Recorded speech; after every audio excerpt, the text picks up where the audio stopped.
The hounds of hell. My gosh, Jesse, you have impeccable timing.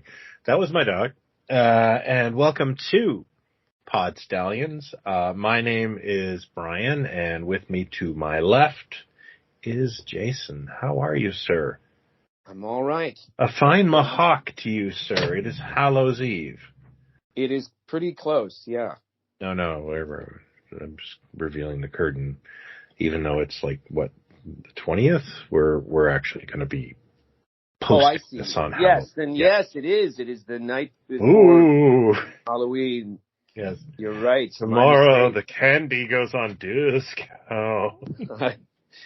Do you know, they're already taking Halloween stuff out of the stores here.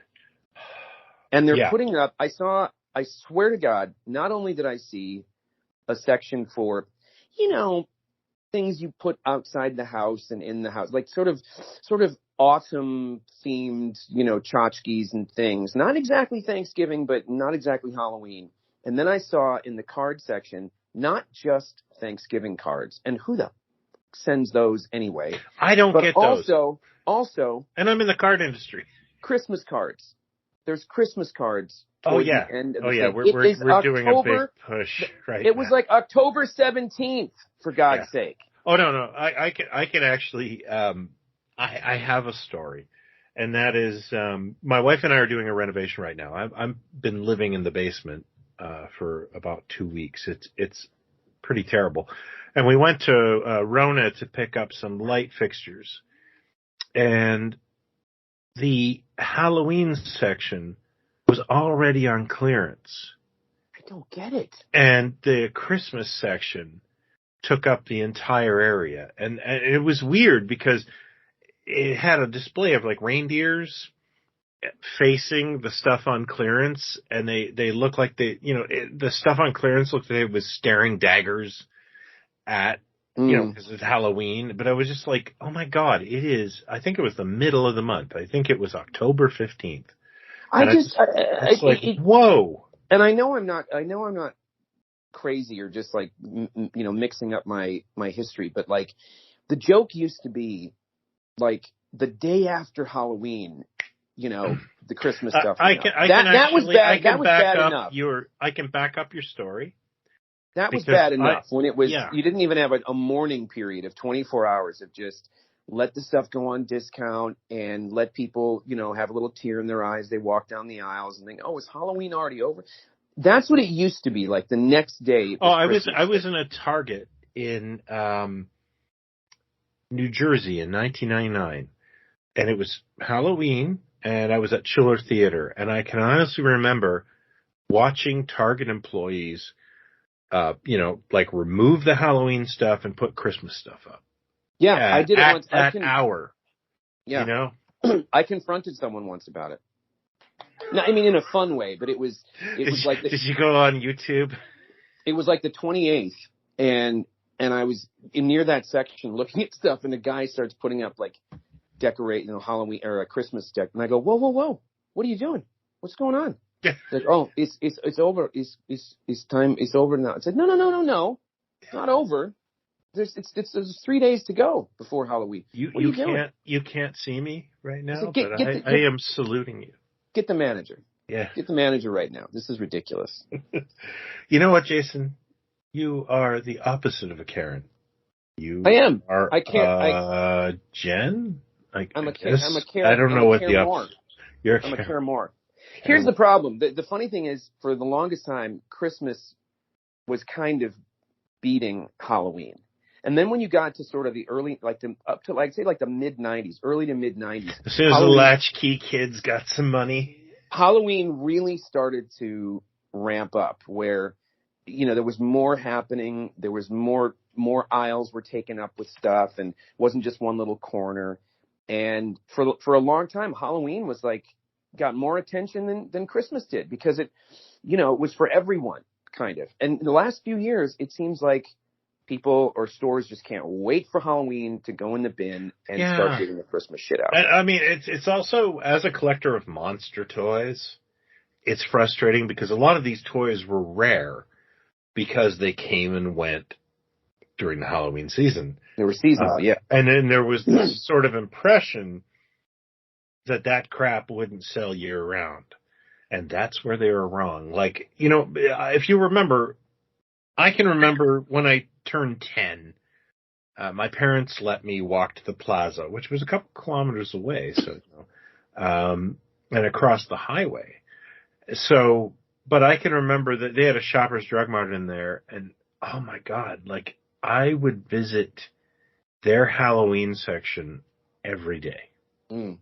Because not only did you get to see costumes, you got to see candy and weird stuff. And one of my greatest memories of trick-or-treating was one year, I'd say it was like 81 or 82, some closeout guy thought, I know how to get rid of all these gum cards. I will put them in Halloween packs. And there were these packs of gum cards in a big bag. I vividly remember this, like Moonraker, Black Hole, Star Trek, the motion picture, nothing good. Nothing that, you know. I'm surprised he still had Star Trek the motion picture cards in 81, 82. Oh yeah, no, but Moonraker crazy. Too. And I think there was Alien in there. Yeah, I remember that, and I remember thinking to myself, like, I wish I had the money to buy this baggie because that's awesome, but I'm gonna hit a lot of houses and see if I can get a wax pack somewhere. I never did. Sure. But apparently there's even, I've heard talk of, like, there were bags of comics you could give away. Legend has it. Legend has it. There were even 2 comics. towns over. If you know, drop us a line. Well, I gotta say, and people may disagree, but they're wrong. I think a huge part of the Halloween Renaissance, the reason that things really started to pick up in the 90s, the late 90s, and, you know, up to now, you know, a fairly robust selection of things. A lot of it has to do with Nightmare Before Christmas. And I'll tell you why. Because, well, 2 things. Nightmare Before Christmas, but also that horror is having its own renaissance. Like, horror is the biggest, not franchise type thing, but there is a new horror film trailer that hits from A24 or Blumhouse or whatever. It's bigger than it's been in a long, long time. But Nightmare Before Christmas is exactly what that was when you were talking about seasonal stuff. That first, you know, when the movie first came out, the first batch of stuff that Hasbro did, the action figures, the talking doll, the Oogie Boogie with the bugs in it and all that stuff hit in like early October, and by November it was all marked down. It was marked down like half off. I think we've talked about this before. I had a really good friend who was like, buy all of that. Well, I got like a whole other set and a few other, you know. I bought none of it. Like by 98, it had tripled in value, maybe even more than that, because you know what I doubled down on what was Hasbro Stargate. You had June Planning in Japan that started making Nightmare Before Christmas stuff in 97, 98 or so. Mm-hmm. Nobody really cared about it here. It just kind of came and went. And suddenly all this new Japanese merchandise, these big, tall, you know, Jack Skellington figures in coffin boxes and other PVCs and all this stuff. And it started to build to the point where, you know, 15 years ago, I think, maybe a little less, is when they first started to redecorate the Haunted Mansion at Disney. And people went all up in arms about it. But, you know, they put it up for a little bit during the holidays and then take it down for Nightmare. But now there's like a shop there that's all Nightmare stuff. And every year, Walgreens and different pharmacies and Targets, they always have Nightmare Before Christmas stuff. Dude, like I had to paint Zero on my daughter's wall as a kid. Yeah, it was. That movie is a miracle of, you know. Did you see it in the theater? I saw it 3 times in the theater. Okay. I absolutely loved that movie. And the fact that, you know, when you got to Oscar time, he wrote like 13 songs for that movie and sang them. Not a single song was nominated for an Oscar from that movie. And that is actually one of my single best theater experiences ever. We went to the Eglinton, which is sadly gone, but it had the best sound system in Toronto. And the Eglinton was an old school theater, so it was basically a Seinfeld episode outside, waiting in that line. I saw a bunch of films there, but none more significant than Night Before Christmas. I was just, we've talked about before where I was going to all the, Spike and Mike's festivals and stuff in the late 80s, early 90s, and seeing Vincent. There was the first festival I went to, they were missing one of the shorts. And I remember the guy up front said, well, listen, we don't have that, but we do have, Tim Burton did an animated thing called Vincent, and they showed it. And that was the first time I saw it. So by the time, his catalog was rolling out and then Nightmare Before Christmas came up, it was like, okay, I know what this thing is going to be. And I was just pumped. And it didn't do well. It didn't stick around long. But it's incredible the longevity that thing has had, where generation after generation now is obsessed. I mean, the Elfman thing with, who was it? Billie Eilish that did the live Nightmare thing with Danny Elfman. I mean, like, if that doesn't tell you how generational this thing is, how it's... Oh yeah, no, I actually don't even think, I don't even think we're the right generation for this. I think we appreciate it, but I think younger generations have embraced it, They totally have. It's one of those things that didn't, as opposed to some things that, have their heyday at the time and then catch on and get bigger. This never really had it when it came out. It never really had that. I didn't know a lot of people. Except, like, I think in my circle, like my little, bias reinforcement group, we were all like, yeah, that was awesome. Yeah. And you were, that was, don't take this the wrong way, but like, that was the group of, you were maybe more like-minded. Like I'm saying, the people that I knew at the time. The people that I knew at the time, they didn't mind. They embraced Batman and Beetlejuice and things like that. They weren't about to drop $10. And we called ourselves the Super Friends. A stop motion, 90-minute stop motion animated thing with songs. They just weren't keen. A lot of people eventually saw it on videotape when it came out. Yeah, those are the same people that cry when they see, like, Rudolph. So, like, I'd never understood that. It's like, this is what you like, but it's better. Well, but it was also like, there was nothing really to compare it to. The closest you get is like Mad Monster Party, and I would try to tell people, like, it was kind of like that. But the stuff. Okay, you're right. The hitching your wagon to Mad Monster Party, God bless it. If it was a Christmas thing, then people would be more keen. Oh, a Christmas movie. Okay, that's something silly for Christmas. But I do kind of think a society in general has become has accepted horror, for better or for worse. Oh. In many cases. It is. I stand by this. It's bigger now than maybe the early 80s, 70s. And I say that only because there was only a handful of things that came out at that time. Compared to then, there are so many. I mean, I can sit and go to Prime and different. I'm like, oh, what is this trailer? Oh, I've never seen. Oh, what is it? Oh, I watched one the other night. It was actually a Canadian film called Appendage, and it was crazy. And it was like an homage to Larry Cohen and early Cronenberg almost. And it was about a young woman who was like a fashion designer, and she had this thing moving around inside her body that one day there it is scuttling across the floor. And it turns out she's got a twin that's been inside her body this whole time. And there's a bunch of people that meet in a basement in the city that all have twins that they keep at home tied up and try to feed them. So it just got weirder and weirder. And I was like, whoa, where did this come from? There just wasn't as much, there wasn't the quantity back then. So I think now you've got a lot more PG-13 horror now, like those Insidious movies and, that stuff where it's got a broader appeal, I think. And of course, Hot Topic is pretty much Halloween, all They call me sir in there. Yeah. Captain Goth. Excuse me, sir. Excuse me, Are Robert you Smith. lost? Excuse me, Robert Smith. Are you in the wrong store?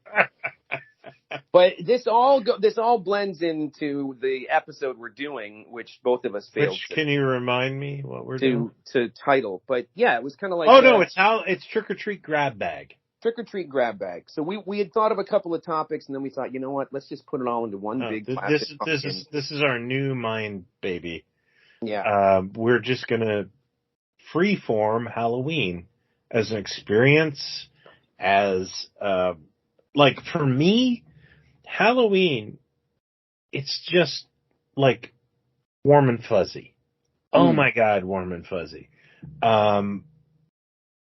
That's what drives my engine, is when I think of that, I think of just like magic.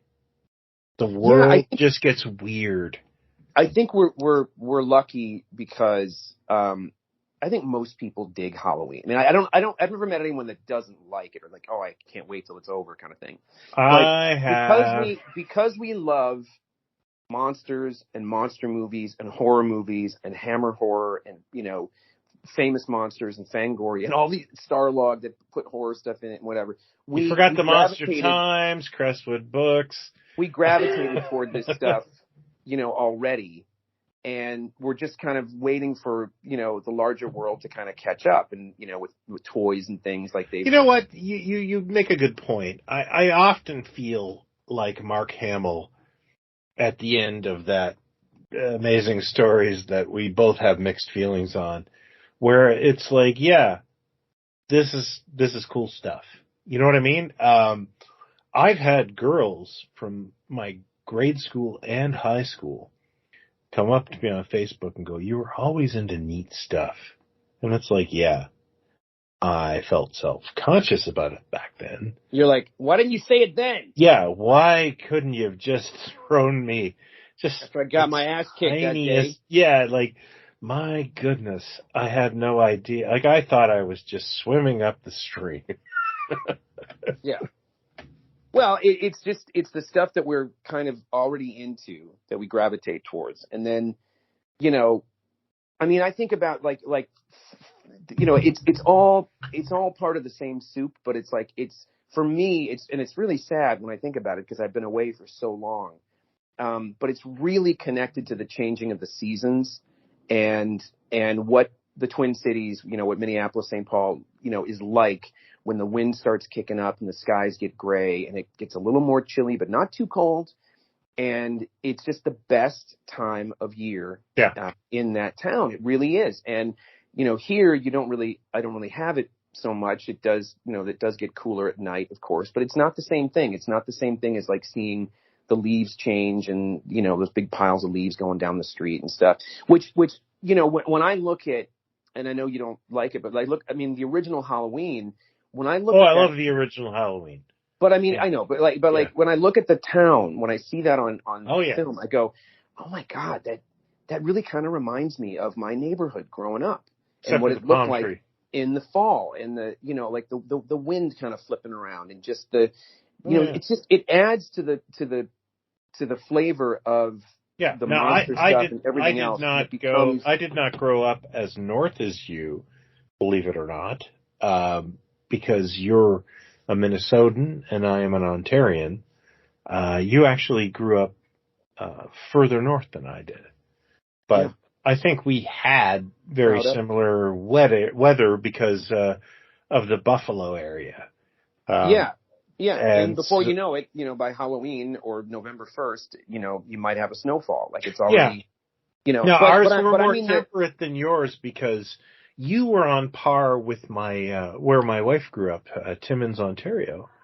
And that's insane. Like that, the temperatures there are, I broke a finger opening, my trunk once there. Oh, we would have to, even you wore a snowsuit under your Halloween costume. And some of those memories are how freaking cold it was by Halloween. Like there was no snow at that point as a kid anyway, but wearing plastic masks and, sweating and everything, but it was already changing by the time you get to Halloween. But before it even gets that cold, the changing of the seasons and that overcast, the gray sky and maybe a storm here and there, it all added to the seasoning of monsters and horror movies and everything. And so I think the two are intertwined.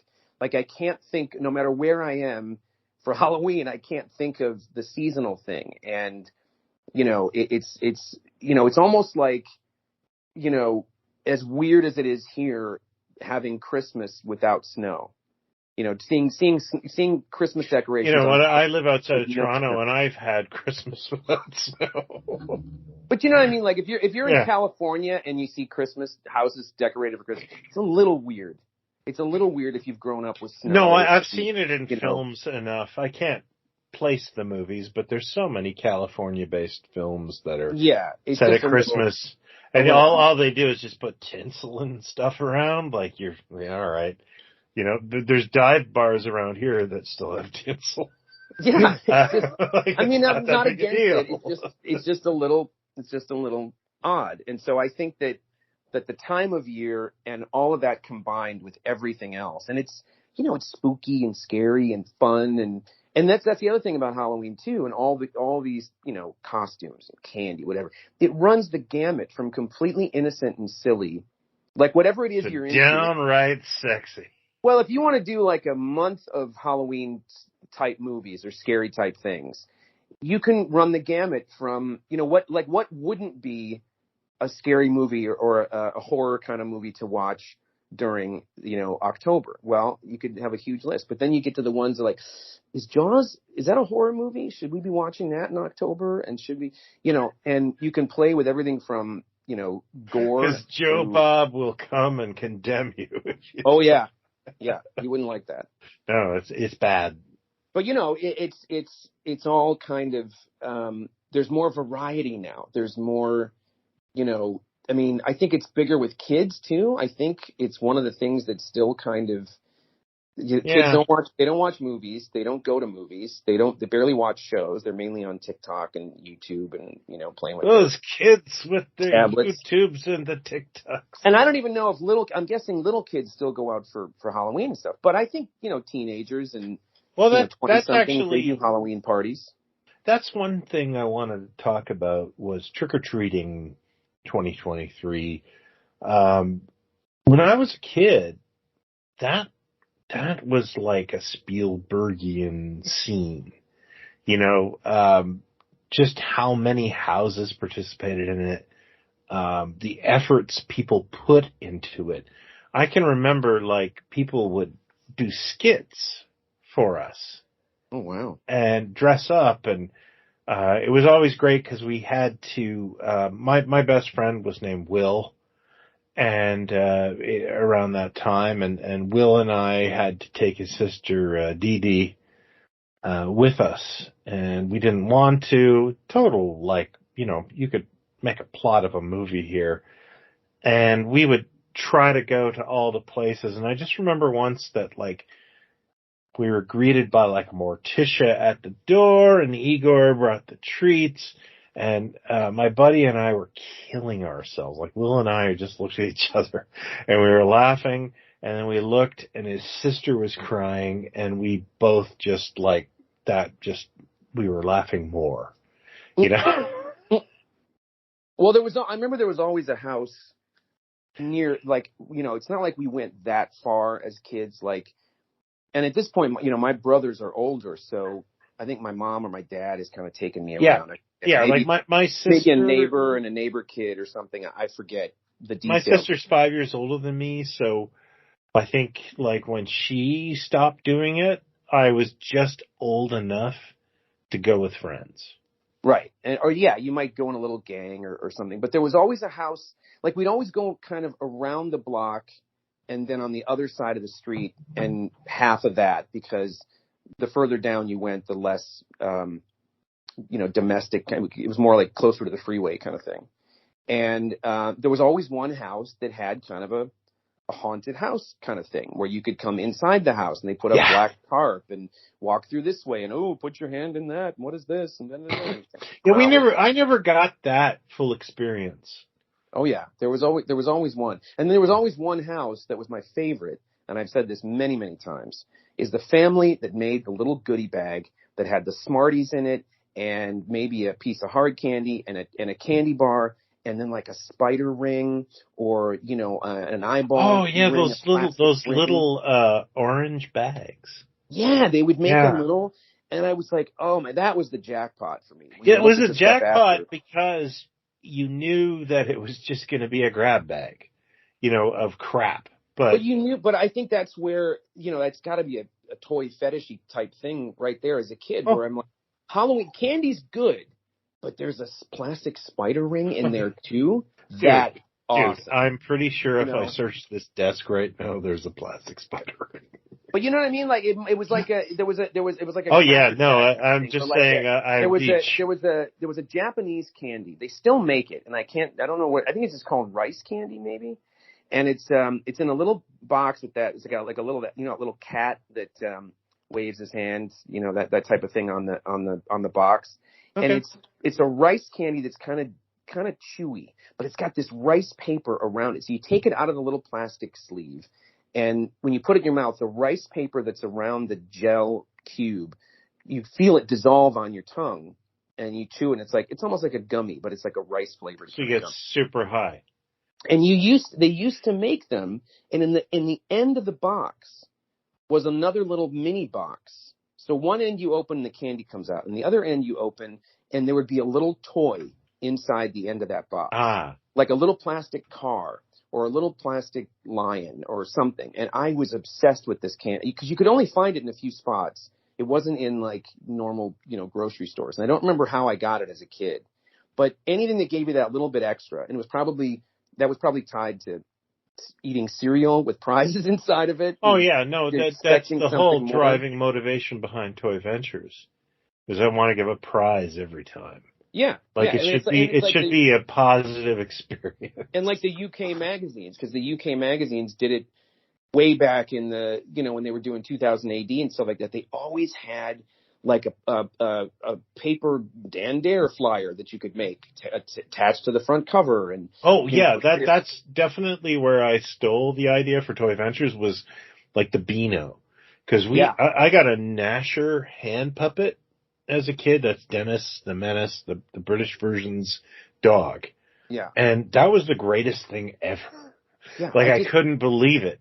When I first discovered, I guess the first time I ever saw that would have been the original few issues of Doctor Who Weekly. Yeah, actually, I was going to say the other time was I got a Peter Davison sticker on the first issue of Doctor Who Monthly I'd ever seen, which was at like Silver Snail in the early. Yeah, it was it was like a Dave Gibbons. Wasn't it like Dave Gibbons art? Maybe it was like it's like all peach pink colored, kind of pink or peach. Yeah, I still have it. I still own that. And it was weird for Doctor Who magazine because you'd be like, well, they don't often do this. They've only done this a few times. But then as I learned more about publications over there, and it went right up to, the late 80s, buying, Q magazine and eventually Mojo and stuff. To this day, Mojo still gives a CD attached to the front cover. It's like a very UK thing. And in fact, I once talked to somebody in Europe when I was in publishing. I was briefly in software publishing. And they told me that CD-ROMs were now completely devalued because of those UK magazines. Oh. Yeah, like they had cheapened the brand of if you bought like a software. Like a computer magazine from the UK, it had like a CD-ROM attached to it? Yeah, and this publishing, it was Bertelsmann, they told me to shy away from that. Yeah. No, but I'm just saying, I think any statute of limitations on my career are fine. I think you're safe. Yeah, I don't think Thorsten is listening. But yeah, so that's how much those magazines and their freebies influence the free market, which is very interesting. Well, and they also, some of them, it's such a risky, I always thought it was so fascinating for some of these, UK comics magazines or just magazines that were tie-ins to shows or whatever. Yeah. That, the kids wouldn't just come by and rip because it was just taped to the front cover. It wasn't like sealed now there's a lot of them are sealed in a bag. Yeah. But it was taped to the front cover. Smash Hits used to do it, the music magazine in the 80s. You'd have like a little, puzzle of level 42 or something attached to the cover or something weird. But that little bit extra, I've always kind of loved, and I think it came from Halloween and those goodie bags, and it must have felt like Cracker Jacks or, cereal or something going. And the thought that somebody took the time, that somebody bought a bunch of empty bags, laid out what was going to go in each one of them, and a little spider ring or a little, bat ring or something in there too. That's wonderful. Like I can remember going to birthday parties and parents would give us like a thank you bag, which now I had to do with, my kids, and it was like the Oscar bag. Like it's right. Thank God I work in children's stuff, and I could artisanal soaps. Oh yes, of course, an iPod.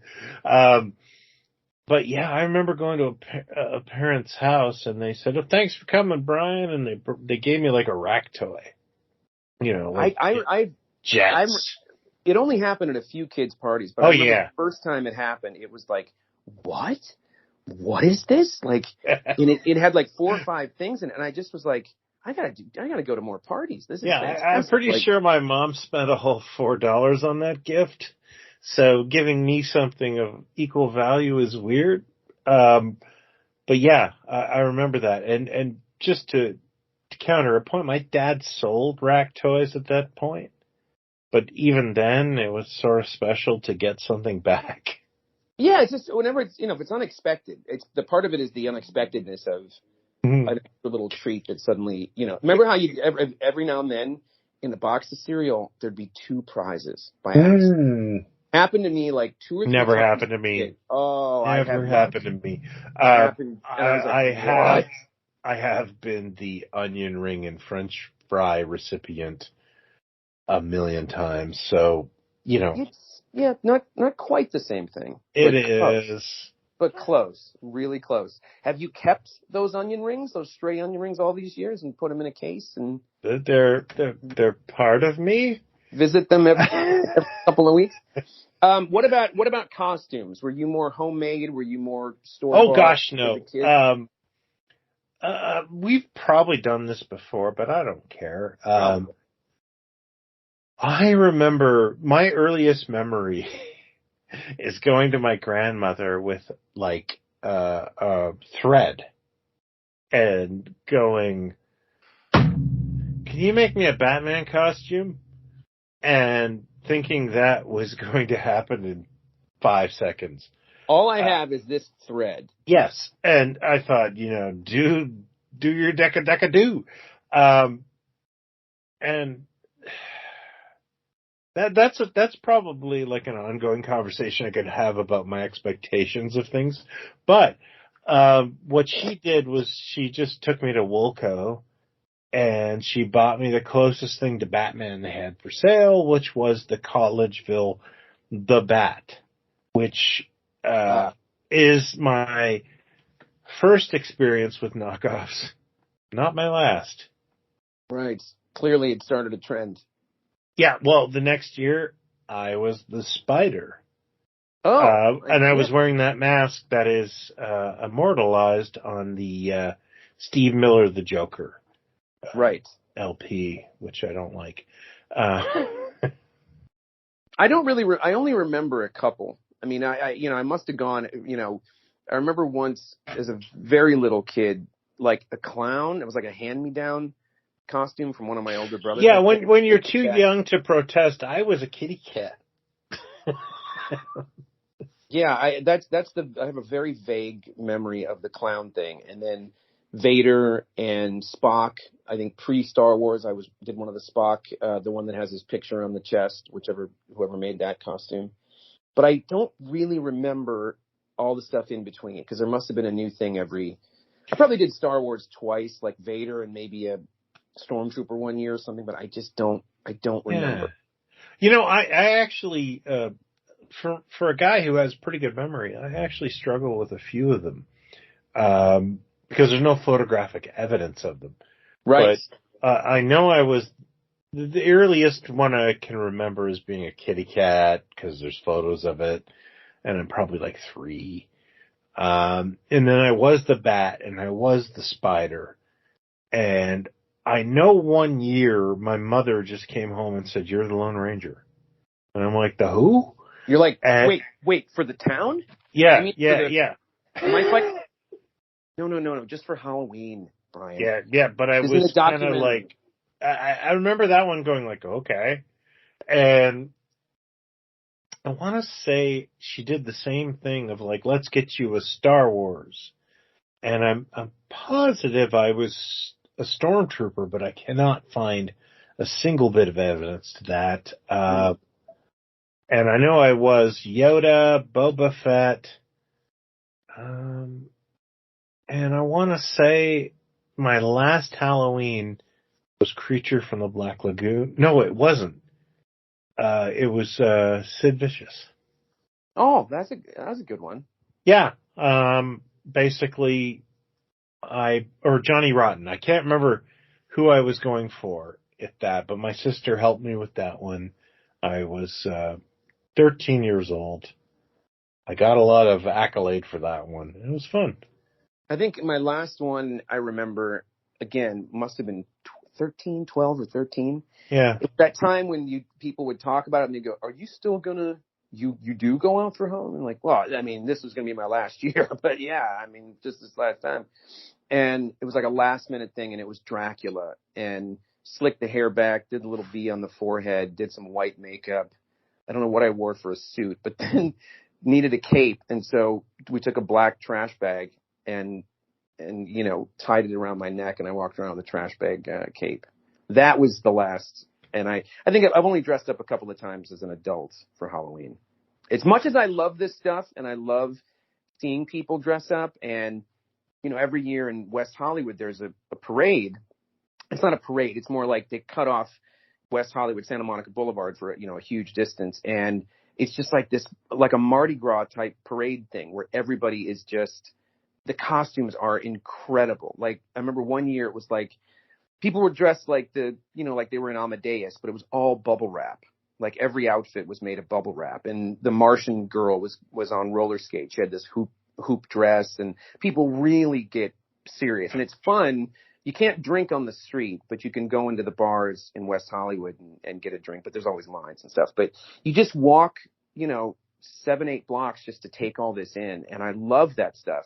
As much as I love it, not a big dressing up in costume person or cosplay. Like I'm interested in cosplay. I admire people that do it and everything, but it's never been. And people always wonder when I talk about how much I love Halloween. They're always like, "You don't dress up?" I'm like, no, not really. I like seeing other people dress up, but no. Yeah, I'm a bit dress up shy. My best adult costumes were both Chiller Theater related. I think one year I went as Ash from Evil Dead. Mm-hmm. My friend Sean did my makeup. Sean has an Oscar now, so that's kind of awesome. But for that. For that, absolutely. Yeah. But I had like this little Fisher Price chainsaw for a hand. Nice. That was kind of fun. But and then a few years later, I dressed as Action Jackson. The Mego figure. I was going to say, not Carl Weathers, right? No, that wouldn't work. That would be odd. The doll, and I actually Kids in the Hall inspired glued sideburns to my head, and what was really funny was I was going down the elevator, and this guy goes, "I'm so sorry what I did to you." I was like, "What do you mean?" He's like, "Oh man, I put a firecracker in your ass when I was 10." And that was the best thing I'll take away from ever being dressed up. Oh, that's great. Yeah. Nice. He noticed it. Yeah, I dressed up a couple of times.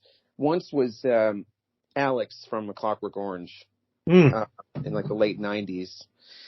And I think I won best costume at work when I was working on this TV show. We were all in the newsroom kind of, and wore it down to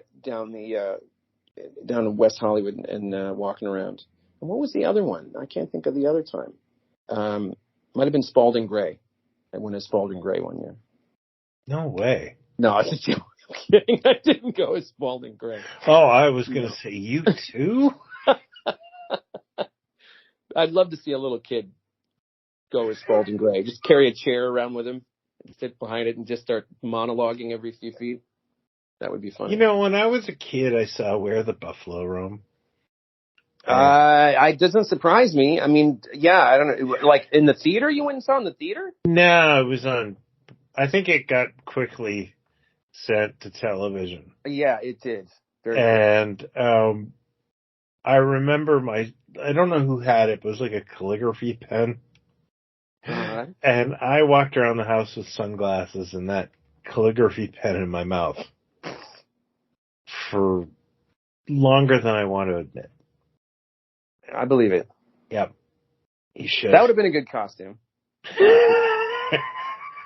As a 13-year-old, that would have been good. Pretentious douche. Bucket hat, sunglasses, Hawaiian shirt. I do like the trend. There's a fun trend, you know, and it's much better than, you know, pictures of your kids like they just came out of, you know, Baby Gap, like they're all just pristine. They're wearing seersucker suits and shit. I hate that shit. But I like it when parents go the extra mile with the kid's costume. Oh, like there was a picture that went around a couple of years ago of a kid, you know, I mean, he must have been 6 or 7 dressed as Rocket Raccoon. But it was incredible. Like the dad had spent all this time on it. It was amazing. Like, you know, fur arms and boots and stuff. Oh yeah, my friend Dave Lockwood, who's really been a help to Toy Ventures and some of the publications like Rack Toys and Knockoffs. He made national attention for dressing his baby as Baby Groot. Oh, okay. I haven't seen it, like in the little flower pot. Mm-hmm. Mm-hmm. Oh, that's great. That's great. See, I love that shit. That's great. That's fun because you didn't really do that much back in the day. Like parents, they'd make what you wanted and they you know they'd put it together with what was in the house, but they didn't exactly, you know, it wasn't like a special effects extravaganza kind of. So let's talk about trick or treating a little bit. What is the weirdest thing you ever got in the trick or treat bag? You know, weirdest. I mean, I can think of lamest, but I think there was. I think there was. Well, like, you know, lamest is such a personal mileage situation. Yeah, and I realize whatever I'm going to say is going to offend somebody. Weirdest, especially the people at Big Apple. There was somebody. There was one year I remember that there was like a little kind of flyer that got into the bag for like, you know, Jesus is Lord. Have you thought about this? And, you know, like a little, you know, like one of those little, not a pamphlet, but like a little, almost like a little prayer card kind of thing about Jesus or something. Mm. And I just kind of went, oh, what's this? Like, you know, I might have shown it to I was like, oh, somebody must have put that in here, you know. But that was just odd to find. I didn't even know what it meant as a kid, really. But, I mean, lamest somebody always had the peanut butter things that were wrapped in black and orange wax paper. They were just this generic. I don't even know if it was peanut butter. It was like a generic toffee that was always really sold in bulk. And you'd always have a dozen or more of those, you know, like you just set aside, like not eating those. And then circus peanuts is the cliche, I guess. But those would be like, and maybe like the occasional apple or something. I did get that once or twice. But weirdest, I mean, nothing comes to mind really. For me, it would be pennies. Pennies in the they would toss errant change, and to be fair, I've been on the other side of this. I remember when I lived with like 3 other people in downtown, like in Jane and Finch in Toronto. And, like, on my way home from work, I was like, I'll grab this little bag of lollipops. It's Halloween. And we realized there was, like, 10,000 children in our little complex. Right. And I started giving them change. I gave them, my mother had given me, when I moved out, like, a Costco thing of hot chocolate. And it was like, was she just throwing this out because I don't really like hot chocolate? So I was giving the kids hot chocolate, and then eventually we just had to turn the lights out. Yeah, and they were like, "We can see you."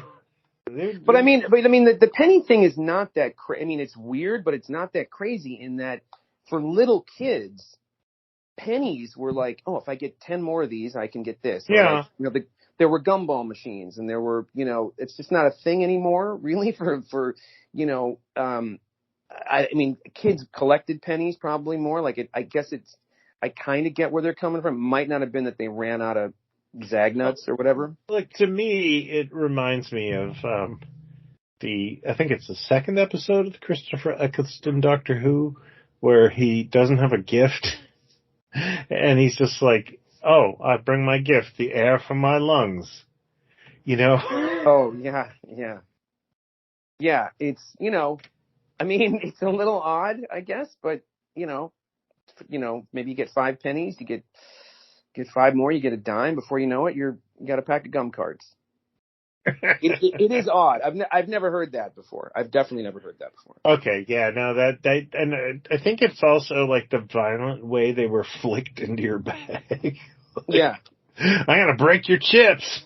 Well, you must have been walking around and at some point like, why am I jangling? Like, what is that noise? Yeah. Like, oh, I got some cash too. So, you were a pillowcase guy, right? No, oddly enough, not until much later. You had 2 older brothers. Yeah, but I had that frickin' plastic pumpkin bucket. That's what I had. Like that seemed to be the standard, as a kid was. Yeah. And I think back and go, God, I could have gone much further. Like, sometimes we'd go, okay, let's take it back and dump it out and we'll come back to the spot and we'll go again. So we did that a couple of times. I do remember that, but it was always that plastic pumpkin bucket that I thought as a kid was like, well, this is from the Halloween handbook. Here's the device. Have to this had a foreword by Forrest J. Ackerman.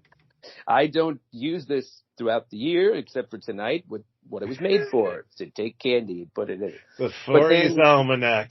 The very last year and the year before, I think I did the pillowcase. Oh, but I did it. I've lived in different spots in LA, and having an older sister maybe helped me there.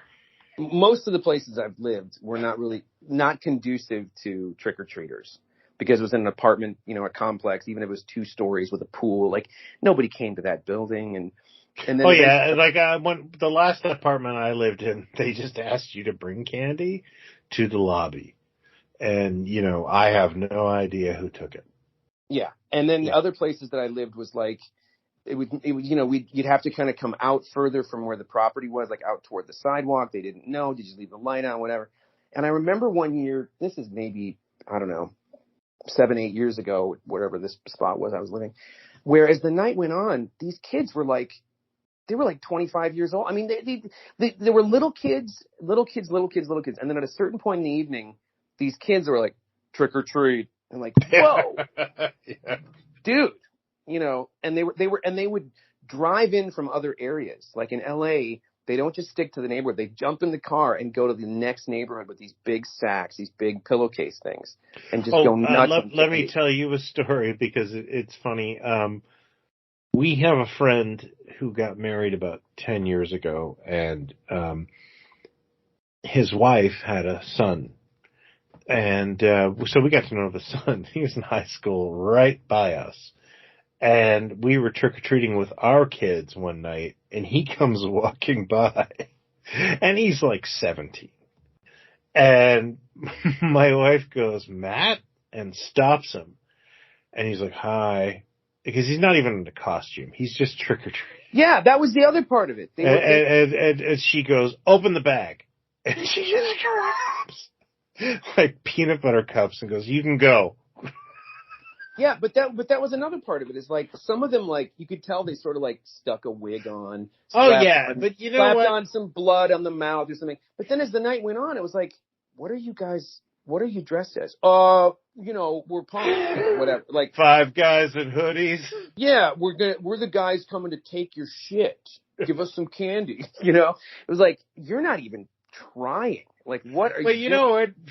But I mean, as things go, where you're like, come on, guys, what are you doing? You're taking my candy with me. As things go, it's like, it's only candy. And part of me goes, why do you want candy so bad? Like, are you a bunch of junkies? Are you all like smackheads? Why do you want sugar so bad? Like, you're 17. You're probably 20. Like, this is why do you want to take candy away from kids and come to houses like, I guess in the world it's better that they're doing that than oh hell, breaking into a GameStop. And in those instances, I've always just gone, here you go. I didn't like ask for their IDs and shit. Oh yeah, it's just. But it was like, so fine. what are you? What are you guys? Oh, okay, and you give them. But it was more that as they walk away, you go, what are you? Why aren't you down at the river with like a keg or something? Like, yeah. what are you? Why are you coming out to get candy? But then trying to get high somehow. The other part of my brain goes, oh, well, you know what? That's nice. They're not. They're not. It's kind of sweet, isn't it? It's kind of sweet. They still like candy. They could have put a little effort out, but fine. Yeah, candy, but that is the same reason that I love Halloween. Is like my wife works at a school, and sometimes parents call in and say that this is a satanic thing, and I always think how is strangers coming to your house asking you for something and you giving it to them with no intention of any kind of repayment? How is that Satan? That just seems like a good way to be. I haven't heard that kind of Halloween. Yeah. I haven't heard that shit for a long time, but maybe it must still be going on. But it disappoints me because, I mean, there's nothing. To me, Halloween is childhood. To me, it taught me valuable lessons. A friend of mine recently said in a video, his favorite people are monster kids because monster kids have empathy. And, I get that. I totally get that. Me, Halloween taught me to worship Satan, so I guess you did it wrong. Santa. I've worshipped Satan from childhood because of Halloween, so I guess I'm doing it right. Because we're gonna have to, have a seance or something. I don't know what to do. To the devil a daughter. To the devil a daughter. Wasn't that was like on the top shelf? I couldn't rent that. That's a pretty hardcore. I think it's a hammer. I think it's one of the last hammers in this early 70s. Richard Widmark is in it, and it's with Nastasia Kinski, right? I think Kinski's in it too. Yeah. It's pretty nasty. But I think it's one of the last official kind of early 70s or mid 70s hammers. I think. You might be right. I don't have a book or the energy to reach over. Yeah, it's just from memory. Somebody will correct it in the comments, I'm sure. Someone will go, actually, it was the second to last hammer officially. And it wasn't Richard Widmark, it was Richard Crenna. So who is everyone doing in that voice? Are we all doing comic book guy with that voice? Well, we used to do that voice before comic book guy. That's why that's where I want to kind of find it's so brilliant. Let's be like, I guess you know about that, huh? I guess you're gonna find it. And that's not comic book guy, but there was always a kid that like my brother. Be like, we have to find this. I guess you did, huh? Well, I guess now you know. Like, this is our Wilhelm scream. We need to find the origin of that guy voice. I think it was just we used to do that voice, and we used to. Oh, excuse me, pardon me. Could I please get a, like the nerdy guy that would come in? We'd do that. The Mr. Show guys called that the oh no guy. We used to do it all the time because it was in the Python episodes. It'd always be like, excuse me, pardon me. And so if my brother was making fun, like, oh yeah, my name's Jason, and I went downstairs and didn't mean to, blah blah blah. And it just became a thing. But the comic book there, that sort of like, oh no, I guess you don't know, do you? Woo woo woo. We would do shit like that. And then when it hit The Simpsons, you're like, oh my god, totally know this guy. Oh yeah, no, I'm not disputing that. I just wonder if Hank Azaria didn't create it, where did it come from? I don't know. It's just a perfect amalgamation of those guys, that type of guy. But so for me, it's and I'm single, but when I've been in relationships, I have always tried to be like, hey, come on, it's October, and let's try to watch scary movies. And, it's easier to do when you're alone. I get it, because you can just watch whatever you want. I got a buddy who has a baby, like it's like 6 month old, I think. And he's just got this backlog of stuff he's trying to watch that he can't get to because between work and, baby duties and stuff. But I've got all the time in the world to watch all kinds of crap. And, but I try to, because I'm sure you do this too with October, is like, the thing is, we watch scary stuff and monster stuff all year round. Yeah. And so usually in October you go, well, I mean, I'm going to try to maybe watch something I haven't seen. And then tomorrow night is comfort food. It's The Exorcist or it's whatever, and I actually view October as a comfort food period where I watch the things I know I love. So you don't watch anything new during October? I will. I watch something new every week. Well, that's what I'm saying. So if you have your little calendar of here's what I'm doing this week. But if it's me and the missus, who is an equal Halloween aficionado, Halloween 3 we gotta watch. We gotta watch the original Halloween. There's probably half a dozen movies we would love to sit through during this period. And, she likes John Carpenter, which is great. And, we have a high threshold between the two of us. For what? For violence or for blood or what do you mean? For horror. We can both stomach a lot of things. You know what I mean? Like there's not a lot of I think I get more offended than her sometimes. But would you draw the line at something like Hereditary, or Serpent in the Rainbow? Like, does that fit into the horror? I'm not as predilected to those kind of things, I don't like the supernatural ones.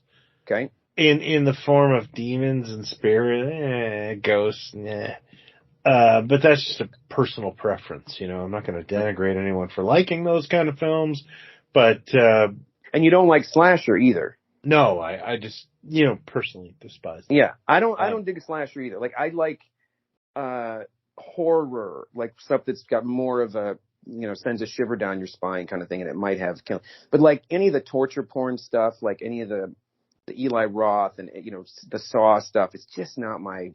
But that's why I champion a movie like Halloween, where this is a suspenseful film. You have to respect that film.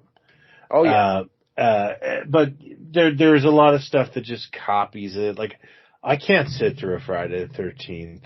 No. They just never did anything for me. I had friends who were fans, but it's like, there's nothing here. And I've always had a huge problem with Freddy Krueger, because it's like, he was a creep. He got his comeuppance, and now he's getting revenge. He was a pedo. Yeah, and it's like, he got toys. No. So, I'm up and down on that kind of stuff, but, there's been a lot of gems in horror. Like Candyman, I really enjoyed. Mm-hmm. I like Event Horizon. Great. I'm glad you brought that up, because I don't tend to watch it at Halloween, but I did rewatch it like a year ago. But these underrated things, these things that sort of, did nothing when they came out. Carpenter did one called In the Mouth of Madness. Oh yeah, my friend Sean actually did the effects for that. That is a really creepy, fun movie that throws in, Lovecraft and riffing on Stephen King. But if anybody is out there hasn't seen that, have you read Sutter Kane? It's an underrated horror. Yeah. And I'll give you a new one that I discovered a while back that I highly recommend, because it's unsettling kind of horror, which I like, which is called The Empty Man. And I know what you're probably thinking, and what people listening are thinking, oh, is it like the Slender Man? And is it like the Tall Man? And is it like the blah, blah man? Yeah. I didn't know what this thing was when I watched it. And as I read about it after I saw it, it became this, how did they make this? It was this movie that came out. They filmed it in 2017. It didn't come out until 2020 during the pandemic around Halloween. The studio just buried it. Like the first cut came in, they hated it, went back, made it 90 minutes. It tested even worse. And then it came out and nobody really paid attention. The reviews were dismal.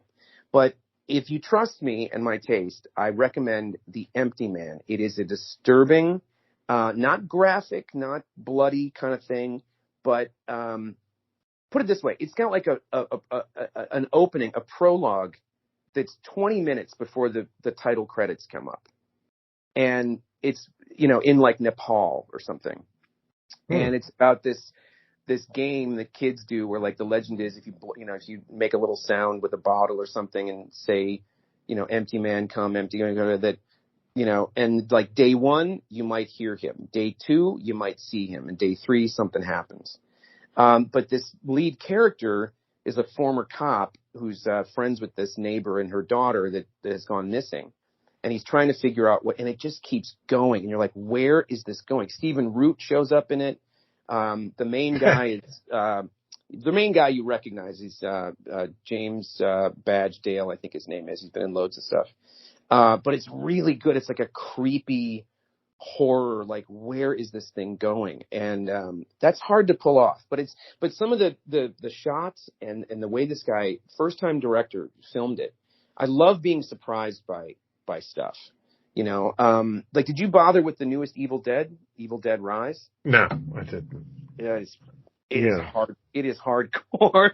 It is a hardcore Evil Dead movie, but it's very good. But I love that we got so many choices, so I'll try to do something new and then turn around and watch like a comfort one. And then, something else gets. Yeah, actually, I did start Dog Soldiers. Okay. Something I haven't seen I actually don't even know if I have seen this one or if I'm getting it mixed up with there was a Mary Van Peebles film at that same time that wasn't as good. But Taking a Heartbreak Ridge? Yes. That's exactly, or was it Navy SEALs? Yeah. Navy SEALs. Yeah. It was Navy SEALs. Well, you've seen the follow-up, right? You saw The Descent. The Descent is the follow-up to Dog Soldiers? Yeah, well, Neil Marshall. Same director, yeah. Oh, okay. Yeah, I'm well aware of The Descent, yes. That is like Hall of Fame creepy horror thing to watch as well. Yeah, but a friend of mine is really passionate about that film. Like he recommends it if someone says, "Do you want to see a scary movie?" Yeah, it is scary, and sadly, he hasn't really lived up to the promise of those 2 movies. The other movies he's made, but I'm still hoping, But the fun thing is I'm going to watch Frankenstein tonight, the original Frankenstein, and I probably usually do the Universal stuff throughout the month. Try to find, maybe some more to like sort of B older movies that I haven't seen or monster type things. Check those out. But it's great because it's it just makes it all feel more celebratory if you're doing it in October, I think. Oh, absolutely. I like everything about the fall. I'm an autumn. I tend to not enjoy summer because I sweat. And this is my favorite time of year. What do you do for because I know you guys like doing, you like to bake now and then or do things like, besides candy, like what's your favorite candy? What's your favorite candy? Halloween candy? Let me be more specific. What's your favorite fun size candy? Doesn't have to be the full candy bar. So favorite fun size, pop in the mouth, couple of bites. And then do you guys do cookies and fun little, cakes and shit? Yeah, I don't think we do it anymore. Everything has to be wrapped. But I remember popcorn balls and apples and that sort of thing. I just want to think. I think greatest fun size thing. I'm gonna say Wonder Bar. Wonder Bar. Oh wow, that's a Canadian. Cadbury's Wonder Bar. It is a chocolate and peanut butter combination that like when I set up at U.S. shows, I bring a box of those because I think it's kind of a fun talking point, like free Canadian candy. And I enjoy talking to people about it. And but I'd have to say that like those people don't get as many Wonder Bars because I eat. Because you're eating them all? Oh my God, yeah. Well, that's you do the fun size of those. I'm gonna say if there was a bucket of all these different fun size, I don't know. Snickers is just so cliche because it's like it's got protein in it, it's got peanuts in it too. But I might grab a Three Musketeers because it's easy. It's in a couple of bites. You get that.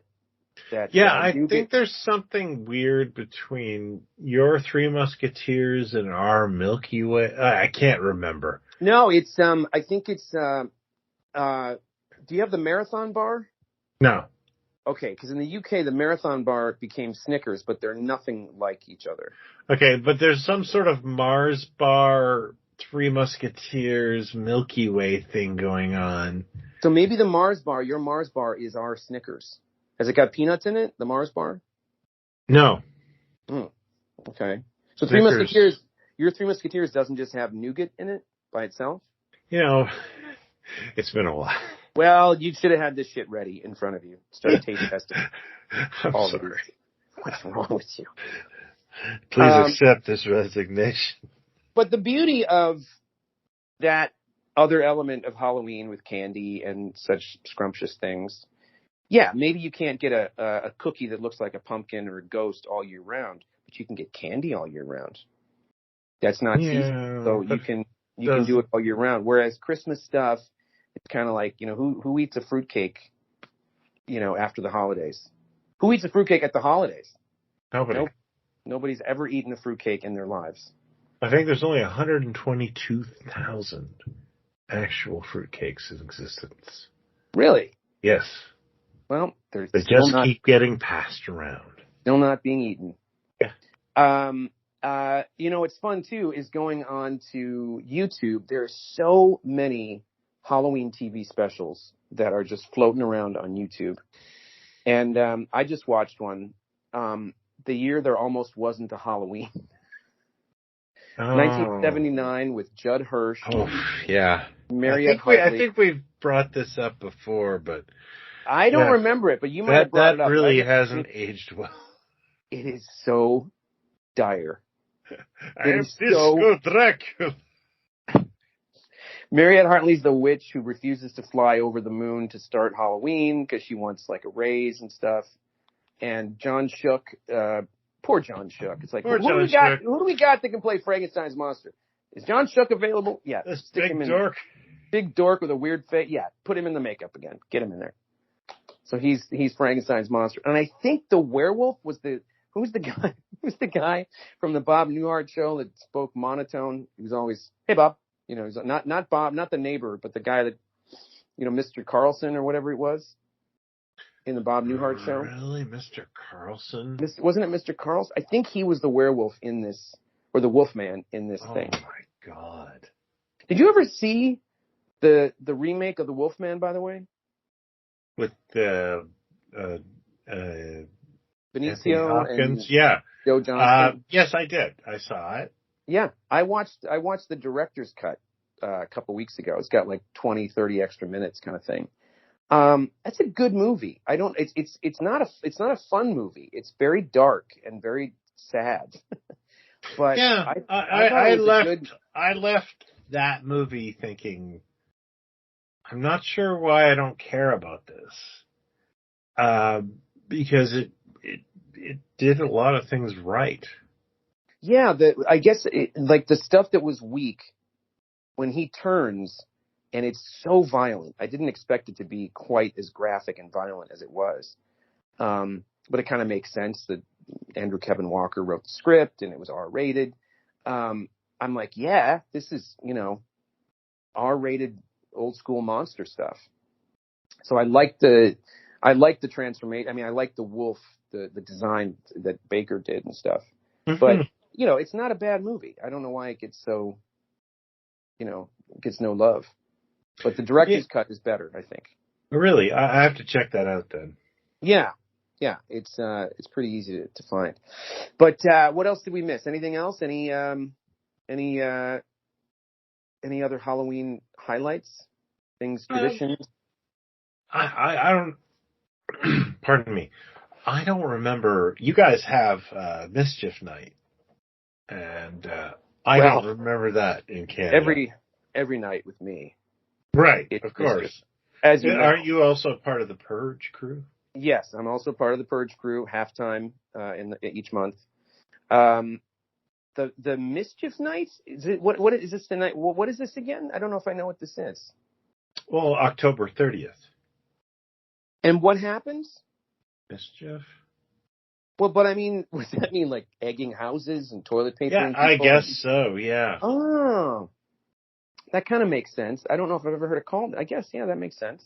Yeah. For the kids. No, my when I was like 13 or 14, my sister was dating a guy from New Jersey, and he always called it Mischief Night. Mischief Night. I'll have to look that up. Or Devil's Night. Here's a fun question. When did, and please nobody write us letters or take this the wrong way, when do you think the sexy Halloween thing started to happen? Was it in the 90s? Was it, because it wasn't in the 70s or 80s, I don't think. When did it kind of happen where, it's a sexy zombie. It's a sexy Bride of Frankenstein. It's a sexy, sexy robot. I don't have the catalogs handy, but I just think that the word sexy got injected because there's always an adult component to the Halloween costume catalog. And the female stuff has always been a little racy. Like fun, playful, kind of sexy, but not like hubba sexy, right? Well, I think that's just the expectations of society. The changing times. Dirty hippies. Hey, listen, I'm all for it. Let me be clear. I have nothing against it. I just remember like one year it wasn't there, and the next year, like, how come there's so many nurses this year? Like, how many sexy Dr. Phils do I have to run into? A lot of garters this year. Oh, and I'm just in a store, and it's August. I like clever costumes. I like the people that put a little extra time. Most definitely. Play on words or like obscure. I actually think that may be one of the reasons I don't dress in costume or cosplay is I just can't come up with something so clever, Right. Well, you can come up with stuff from like the lower budget stuff you like even if only two people in the room get it, it's better than just showing up like a werewolf again. I guess. I don't know. Like you could get a fright wig and a tash and be the Dracula from that movie you like. Thanks, Mom. Well, I'm just saying that would be, get a couple guys in the room going, oh yeah, that's it's a pretty easy one to do. You just got to get a standard black tape with red lining to put the collar up and. Well, you obviously don't know anything about Dracula versus Frankenstein. Oh, I apologize. I'm going to my room, slam. I'm sorry, I didn't. Pure music on 10. I didn't mean to diminish it in any way. I apologize. But that would be a fun costume. Just something to think about is all I'm saying. Yeah, I'll give a deep reconciliation. There's still time. It's the 30th. You can still get out there and get something. Well, 30th. I don't even know if we'll be participating in Trick or Treat this year because of the renovation we're going through. Ah. Yeah. Do you guys ever do you have like a haunted house, a local thing that happens every year, like a haunted house and you buy tickets for? Well, I got to tell you, no, actually you're right. We used to, there's a place downtown called Kids Safety Village, which is I think it's a community center to teach kids how to use streets and, navigate the roads. And so it is actually like a 1/3 size town. So you're walking around it like you're the amazing colossal man, which is 100% of the reason I ever showed up to these things. Mm-hmm. But they would have a haunted evening for kids over the weekend of Halloween, and it was pretty brilliant.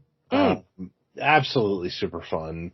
The kids loved it. My daughter got scared by the world's worst Dracula.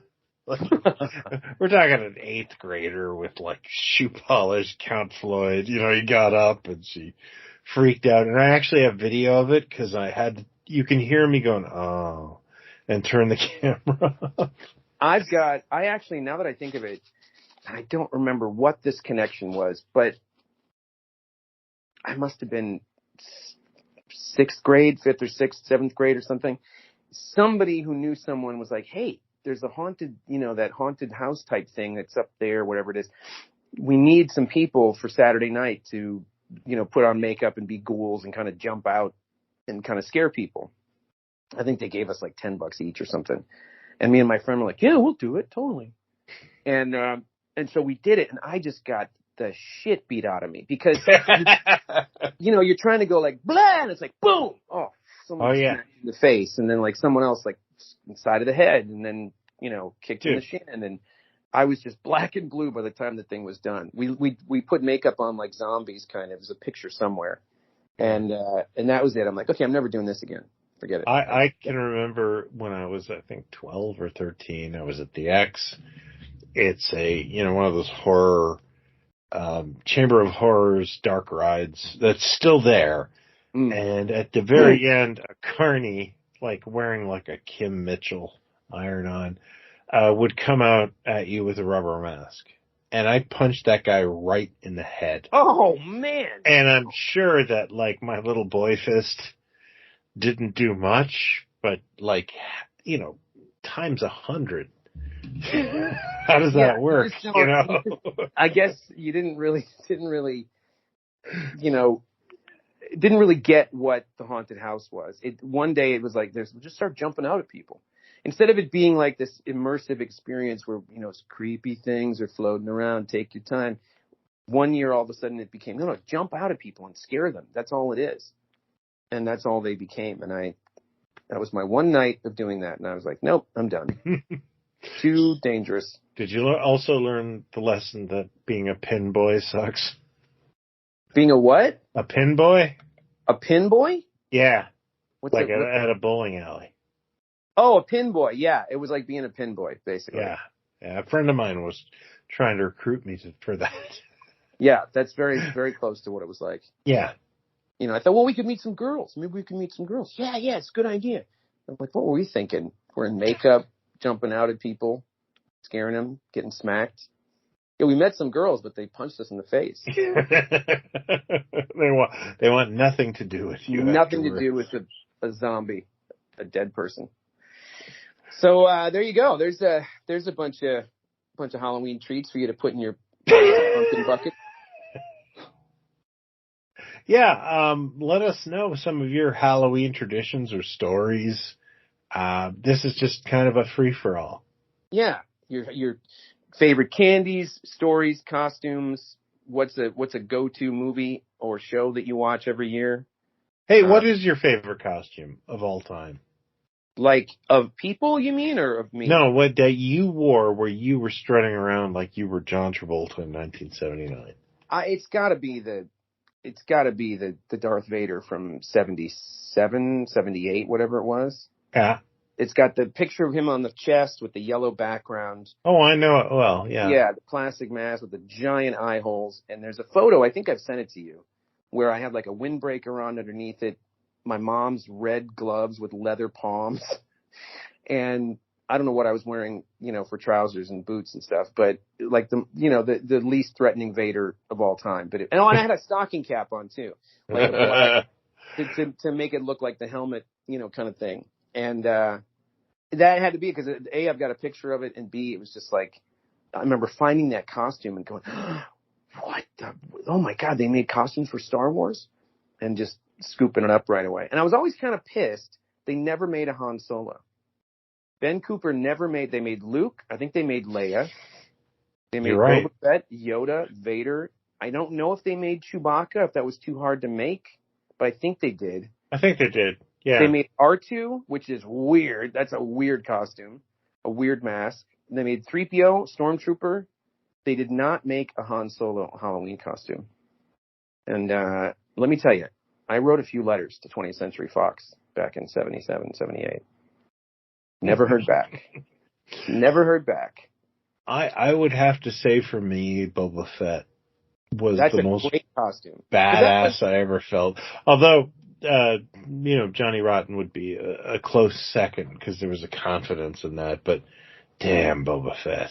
But that was good. Wasn't that a good one? Because the chest was his actual armor. It wasn't like a picture of him going, "Hi, I'm Boba Fett." No, it was a picture of the action figure.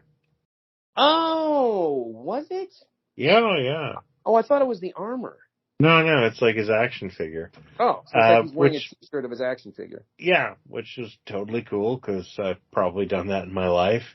But I think for me, like, this makes the most sense for me about Star Wars is that the coolest stuff in Star Wars was the stuff you had to kind of, like, think about what it was, like the Clone Wars or Boba Fett's backstory.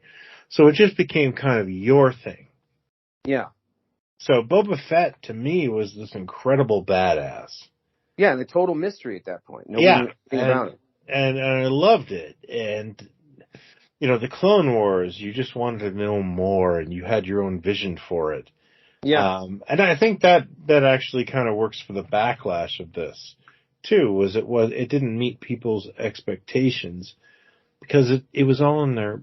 It was all running in the background, how it looked. Listen, that's a whole other episode, but yeah, I think that's part of it. But really, I think the disappointment becomes, how come we didn't get to see it? Like, why did we, get through 6 hours of movies and didn't really get to it? And I think he knew that halfway and went, you know what, we better make a cartoon to fill in some of the blanks here. So they made the 2D cartoon. And then they started making the other one and suddenly you're filling in all this backstory that kind of should have been filled in those prequels, where if they, started with him as a teenager instead of a kid, you might have gotten to the Clone Wars, made it like a World War II movie for the second movie. And, it never would have lived up to expectations, but it would have been, you would have had it. As it is, you heard about it in the first movies and you get the prequels and you go, oh, how long was the Clone Wars? It was about 10 minutes, 15 minutes. Just kind of came and went. Yeah. So, yeah, I think it's a double whammy there. Now, but I know I'm the culprit of this, but I just want to say, where else are you going to get a Halloween episode that just goes right to the Clone Wars? Yeah. It's true. It's a lot of ground to cover. From two guys who are kind of like indifferent to it. It's like a challenge. Like, if you can get to the Clone Wars in 4 steps, starting with Halloween and candy. Maybe next Christmas we can get to the Man from U.N.C.L.E. Yeah, we'll be able to. Yeah. Sure.